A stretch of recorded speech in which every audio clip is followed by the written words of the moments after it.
And Christine, you're right about that. That watch is a very big, important thing here. It is already underway. But I'll tell you, at this hour, it's strange here, almost eerie. There is no rain. There is no wind. Absolutely quiet. But most here along the coast and the low-lying areas know what's coming. The big storm and the threat it brings from the storm surge. Watch this. The approaching storm, and with it, the threat of a dangerous storm surge. The people in the south side, they get quite a bit of water all the way up past the ocean here, Ocean Avenue. So it comes up fast. Huh? Oh, it's unexpected sometimes when you're sleeping. The south side of Seal Beach, here on Ocean Ave and Seal Way, it's been targeted and flooded before from high surf. This the scene, January 2019. The high surf pushing water up to the wall along the beach walk. Easy to see why this is one of the most vulnerable spots in all the South Bay.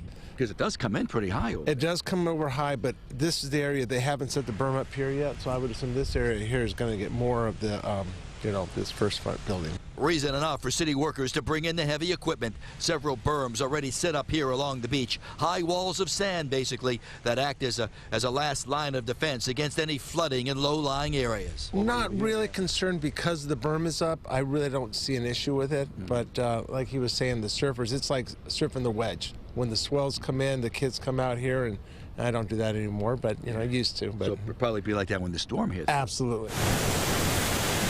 They already know what to expect, and so does the city's first responders. Several sandbagging stations already set up, like this one here at Fire Station 44 on Central Ave. But this storm surge could be even more threatening. The full moon already whipping up the high tide. Add to that Tuesday storm hitting with gusting onshore winds, blowing from the south and blowing up to 30 miles an hour. Strong winds that threaten to push the ocean water even further onshore. It's the price to pay, they say, for living on the coast and appreciating everything that comes with it. You get used to it. Really? Absolutely. But you hear it pounding, though, I would imagine. Oh, yeah. Oh, it's a great night. It just puts you right to sleep.